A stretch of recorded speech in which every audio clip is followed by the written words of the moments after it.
News 7 Tamil, பொறுப்பும் பொது நலமும். சிரியாவில் அரசு படையினருக்கும் IS அமைப்பினருக்கும் நிகழ்ந்து வரும் போர் உச்சத்தை எட்டியுள்ளது.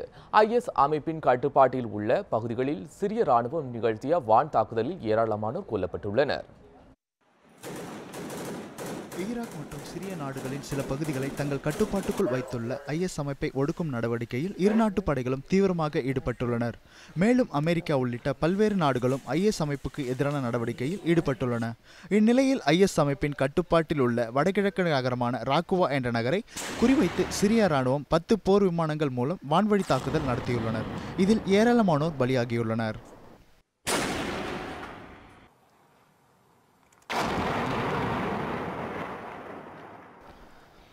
இதனிடையே சிரியாவில் உள்ள அலெப்போ, டெரா, ஹோம்ஸ் ஆகிய நகரங்களில் IS அமைப்புக்கும் இராணுவத்தினருக்கும் இடையே கடும் துப்பாக்கி சண்டை நிகழ்ந்துள்ளது.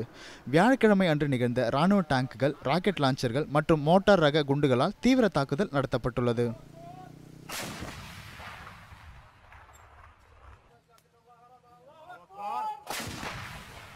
இந்த தாக்குதலில் 23 பேர் வரை கொல்லப்பட்டுள்ளதாக தகவல்கள் வெளியாகியுள்ளன. அதிகரித்து வரும் அமெரிக்க படையினரின் வான் தாக்குதல் ஒருபுறம் சிரிய இராணுவத்தின் அதிரடி தாக்குதல் உள்ளிட்ட காரணங்களால் IS அமைப்புக்கு தொய்வை ஏற்படுத்தியுள்ளது.